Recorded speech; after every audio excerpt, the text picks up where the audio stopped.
नमस्कार। तबसरा आज दोपहर तक में एक बार फिर आपका स्वागत है और मैं हूं दर्शपल गुप्ता और मेरे साथ हैं वरिष्ठ पत्रकार सतीश वर्मा जी।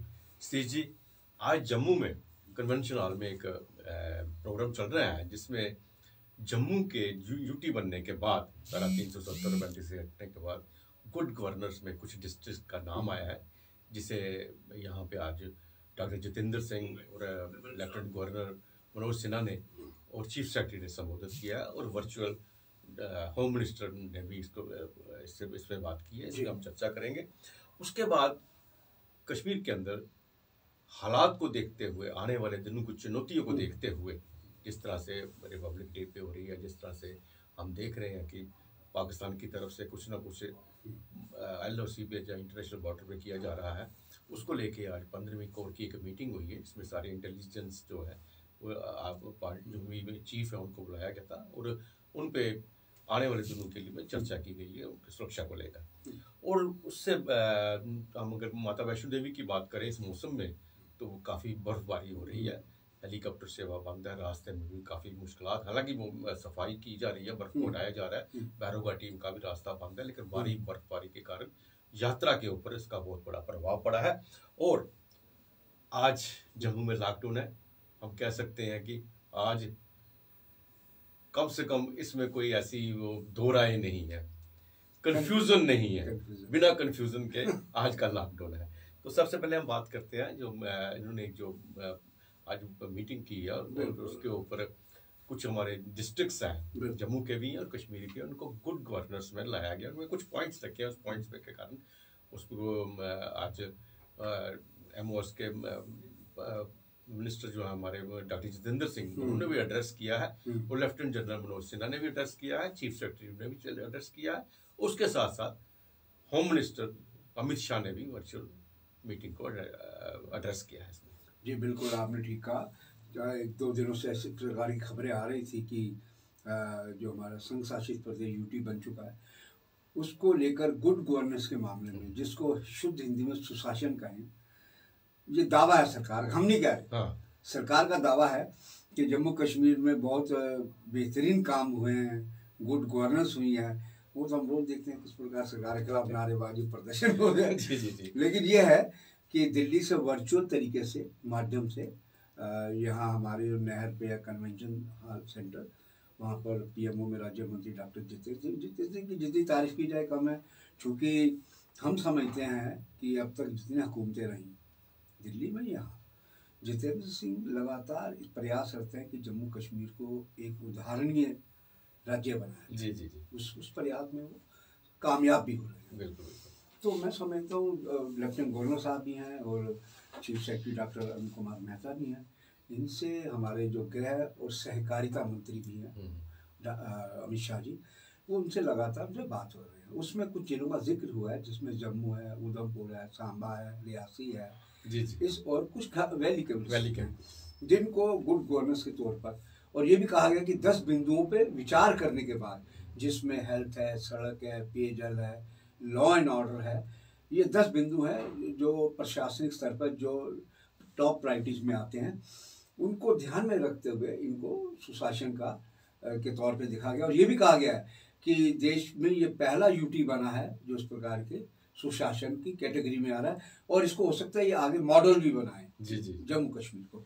तो मैं समझता हूँ कि अगर इन टोटो देखें तो हमारे लिए ये फख्र की बात है, हमारी स्टेट एक यूटी जो है एक मॉडल बनेगी। और यथार्थ के धरातल पे देखें तो बहुत सी चीज़ें कंट्राडिक्टरी भी लगती हैं, लेकिन ये है सरकार की अपनी बात होती है, सरकार अपने तरीके से काम करती है। और हम ये भी कहेंगे बार बार, चूँकि जितेंद्र सिंह का जिक्र इसलिए होता है, हम अक्सर करते हैं दोनों, क्योंकि जितेंद्र सिंह कई ऐसी परियोजना यहाँ लाए हैं जो आज तक जितनी हुकूमतें रहीं, चाहे वो चीफ मिनिस्टर आज़ाद रहे, मुफ्ती रहे, अब्दुल्ला फैमिली रही, वो काम उन्होंने नहीं किया। जो अनछुए इलाके थे, रिमोट जिनको बोलते हैं, उन इलाकों में डॉक्टर जितेंद्र ने उल्लेखनीय काम किया और कर रहे हैं। जबकि जिम्मेदारी हमारे जम्मू के सांसद की थी, वो कहीं नहीं दिखाई देते। हमें लगता है उनका भी काम वही संभाले हुए। तो ये अच्छी बात है। हम समझते हैं कि हमारी स्टेट के लिए अच्छी बात है लेकिन हम एक बात दीजिए, मैं आपको बता दूं, आपने जिन डिस्ट्रिक्ट्स के नाम लिए हैं जी, उनमें से अधिकतर डॉक्टर जितेंद्र सिंह की जो कॉन्स्टिट्यूंसी में आते हैं। बिल्कुल, ये आंकड़े खुद बोल रहे हैं कि डॉक्टर जितेंद्र सिंह का काम क्या है। बिल्कुल, कठुआ उन्हीं का जिला है जी, सांबा उन्हीं का है, उधमपुर उन्हीं का है। हाँ, देखिए ना, रियासी उनका है। बिल्कुल बिल्कुल। तो सारे मैक्सिमम जिले तो उनके हैं। बिल्कुल बिल्कुल। और सच्चाई भी है कि उनके जो अपनी कॉन्स्टिट्यूंसी है, उन्होंने अपनी कॉन्स्टिट्यूंसी को एक बेहतरीन एक मॉडल के तौर पर तैयार करने की कोशिश की और कर भी रहे हैं। तो इनसे मैं समझता हूँ कि हमारे जो सांसद है जम्मू के, उनको कम से कम अपनी पार्टी के इस नेता का ही अनुसरण कर लेना चाहिए कि भैया जितेंद्र सिंह जब ऐसे काम कर रहे तो आप क्यों नहीं कर रहे काम, आप भी सांसद हैं। तो मैं समझता हूँ कि ये अच्छी बात है। और गृह मंत्री ने जिस प्रकार से, चूंकि अल्टीमेटली तय होम मिनिस्ट्री करती है, ये जो सुशासन गुड गवर्नेंस जिले की बात आई है, तो होम मिनिस्ट्री के पास सब डाटा जाते हैं, आंकड़े जाते हैं, वहीं बैठ कर उसका जमा घटा किया जाता है, उसके बाद उसका बात की जाती है। तो वर्चुअल के तरीके आज गृह मंत्री ने बात की है इन तमाम बड़े नेताओं से, doctor Jitendra Singh, lieutenant governor, chief secretary, और भी दिल्ली से कुछ बड़े कह रहे कि अधिकारी आए थे जो इस पूरे सिस्टम से लगे थे, उनसे भी उन्होंने बात करी। सी जी, एक बात ये है, हम कह सकते हैं, क्रिटिसाइज कर सकते हैं कि जो उन्होंने कहा सब कुछ ठीक नहीं है, लेकिन ऐसे प्रोग्रामों का एक बहुत बड़ा प्रभाव पड़ता है। बिल्कुल, जिन जिलों के आपने नाम लिए हैं जहाँ पे गुड गवर्नेंस है, बिल्कुल, उन वहाँ की एडमिनिस्ट्रेशन को, डिस्ट्रिक्ट एडमिनिस्ट्रेशन जो है, उनको इस बात का ध्यान रखना पड़ेगा कि हमारा नाम गुड गवर्नेंस में आया है, हम इसको किस तरह से आगे चलाएंगे। बिल्कुल, उनकी जिम्मेदारी बन जाती है। और जिनका नाम नहीं है उनकी भी जिम्मेदारी बन जाती है। हम उस कैटेगरी में, अगली बार हमारे भी नाम आए, हम भी उसी कैटेगरी में। ये एक अच्छा प्रयास है, हम इसकी तारीफ करते हैं। बहुत अच्छी बात है। देखो, उत्साहित करने के लिए एक अच्छा प्रयास है। आपने ठीक कहा कि जिन जिलों के नाम आए हैं, उन जिला के जो डीसी हैं या डिप्टी कमिश्नर, डीएम कहें, वो उनकी जिम्मेदारी और बढ़ गई है। जी जी। क्योंकि कहते हैं ना, जब आदमी को मान सम्मान मिलता है, उसकी जिम्मेदारी और बढ़ जाती है। और जिनको नहीं मिला वो श्रेष्ठ में आते हैं कि हम भी इस कैटेगरी में हैं, तो हम समझते हैं उनको भी एक अनुसरण मिलेगा कि जिन जिलों का जिक्र हो रहा है और हमारा जिक्र नहीं है, तो वो भी उनसे बात करके उसको आगे बेहतर करने की कोशिश करें। बिल्कुल जी, आगे बढ़ते हैं हम। जैसे गणतंत्र दिवस आ रहा है और हम रोज देख रहे हैं कि किस तरह पाकिस्तान, आज भी एक फ्लाइंग वो गुब्बारा जो है वो पकड़ा गया, वो किस हालत में है वो भी उसके कुछ तफसील नहीं आई है, लेकिन कुछ ना कुछ रोज ही हो रहा है। और इसकी सुरक्षा को देखते हुए आज मीटिंग हुई है 15वीं कोर की से कश्मीर के अंदर, जिसमें से जितनी भी सुरक्षा एजेंसीज हैं उनको बुलाया गया और 3 खूंखार आतंकवादी है जिनकी तलाश जारी है, उनकी फोटो भी जारी की गई है। सुरक्षा को लेकर एक बहुत बड़ा कदम उठाया जा रहा है। जी बिल्कुल, आप ठीक कह रहे हैं। लगातार इनपुट्स मिल रहे हैं, केवल हमारे जम्मू कश्मीर की बात नहीं है, दिल्ली तक जो है वो आतंकी सहाय में, हमलों की सहाय में है। चूँकि IB हो या दूसरी बड़ी एजेंसी हो, वो लगातार इनपुट दे रही है कि पाकिस्तान बड़ी शरारत कर सकता है। और आपने देखा परसों की रात में 31 किलोग्राम ड्रग्स मिलिया पहुँचा ले उसी पे। इधर आप जाएं तो सुरंग मिली है जिला कठुआ, जिसमें हमने ब्रेकिंग की जिस खबर पे। तो मैं समझता हूँ पाकिस्तान को साजिशों में कमी नहीं है। सरहद में भले गोलाबारी नहीं कर रहा, लेकिन उसके कवर में वो लगातार साजिशें बुनने में लगा। और कल जो ये बैठक हुई 15वीं कोर के लेफ्टिनेंट DP पांडे जो हैं, हमारे DGP थे और इंटेलिजेंस एजेंसी के और कोर कमांडर सब थे।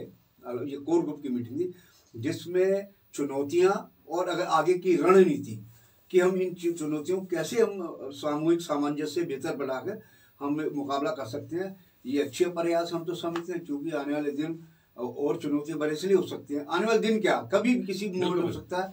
तो मैं समझता हूँ ये जो एक नए तरीके से कोर ग्रुप की बैठकें शुरू हुई है, ये वास्तव में साधुवाद कहेंगे, बधाई देंगे हम सुरक्षा एजेंसी। क्योंकि देखिए, हम लोग तब तक सुरक्षित है, हमारी सुरक्षा एजेंसी चौकस है। बिल्कुल, हम घरों में देखिए ना, -15, 25 डिग्री, 35 डिग्री में सियाचिन में देख लीजिए या अपने पुंछ में रेजोर में देख लीजिए, -डिग्री में वो रात भर बर्फ के बीच खड़े हैं। मैं कह रहा इनको सलूट करने का मन करता है कि इनकी कुर्बानी, इनकी वजह से हम लोग चैन से सो पाते हैं ना। तो हम समझते हैं कि सुरक्षा बलों का हमेशा मनोबल ऊंचा होना चाहिए। और एक चीज और कल बैठक में हुई कि जो सोशल मीडिया पर एंटी इंडिया और एंटी सिक्योरिटी फोर्सेज जो कैंपेन चलाते हैं, ये भी एक बेहतरीन कदम है। उन पे भी नकेल कसी जाएगी। मैं समझता हूँ इसके लिए फिर एक बार हम साधुवाद कहते हैं एजेंसीज को कि ऐसे एलिमेंट्स को कतई नहीं छोड़ना चाहिए। हम कहते हैं जो टेररिस्ट है उसको बख्शा नहीं जाना चाहिए, जो राष्ट्र विरोधी है उसको भी नहीं बख्शा जाना चाहिए।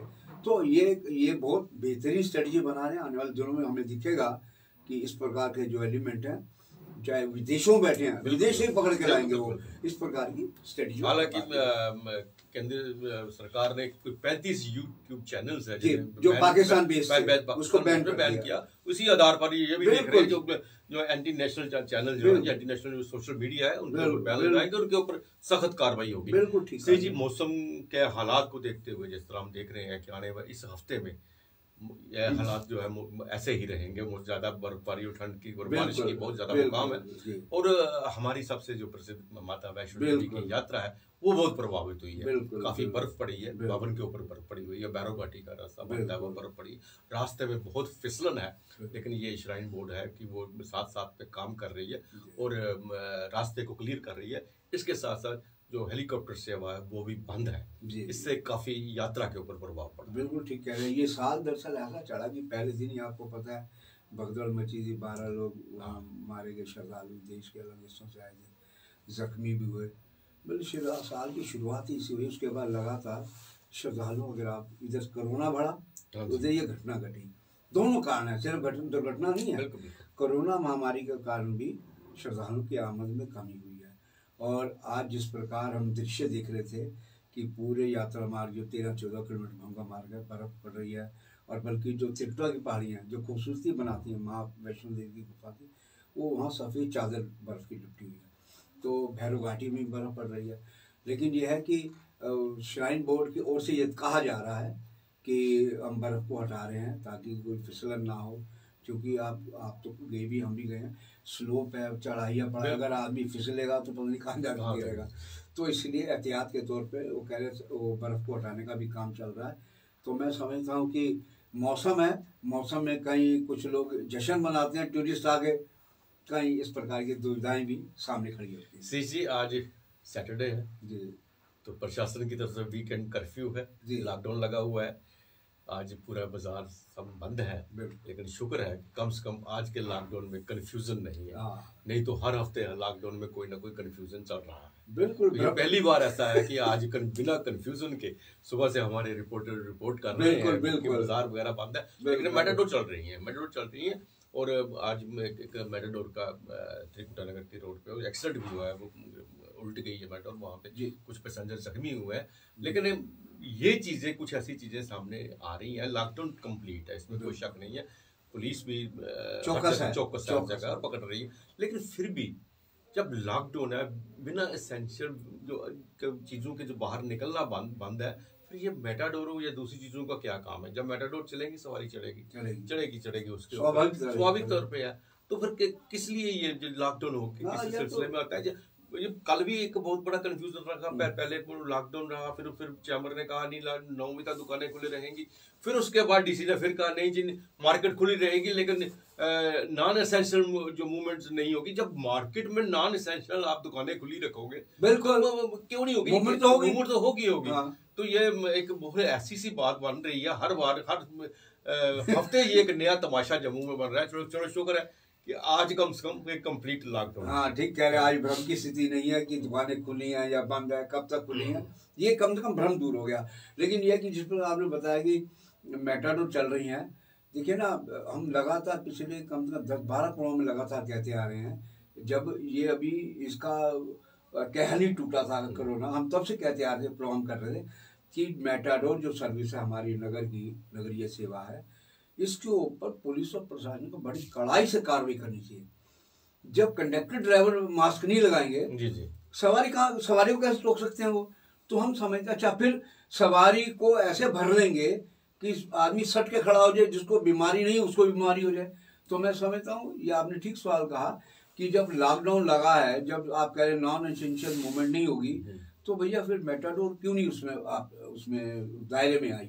तो हम समझते हैं कि अगर सरकार को कोरोना वास्तव में पूरी तरह अंकुश लगाना है उसके लिए थोड़े और कड़े कदम तो उठाने। और इस दूसरी तरफ हम पुलिस प्रशासन की भी तारीफ करेंगे कि इस वक्त वो कड़ी सर्दी है और किस तरह से वो सड़कों के ऊपर खड़े और आने जाने वालों को पूछ रहे हैं। हालांकि जरूरत नहीं पड़नी चाहिए, हर एक शहरी को अपनी रिस्पॉन्सिबिलिटी समझनी चाहिए कि लॉकडाउन लगा हुआ है और मुझे बिना मतलब के बाहर नहीं जाना है। आज भी मैं देख रहा था बहुत से बिना मास्क के स्कूटर चला रहे थे, पुलिस रोक रही थी, चलान भी कर रही थी, लेकिन पुलिस कितना करेगी क्योंकि हर एक आदमी अपनी कोई ना कोई प्रॉब्लम बताता है, कुछ कहता है, कभी झूठ सच बोल के निकल जाता है। अगर पुलिस सख्ती करती है तो मुश्किल होता है, पुलिस नरमी करती है तो भी मुश्किल होता है। इन हालात में जब तक हम खुद नहीं सुधरेंगे, हम खुद इसके मुताबिक नहीं चलेंगे, तब तक हालात ठीक नहीं होंगे।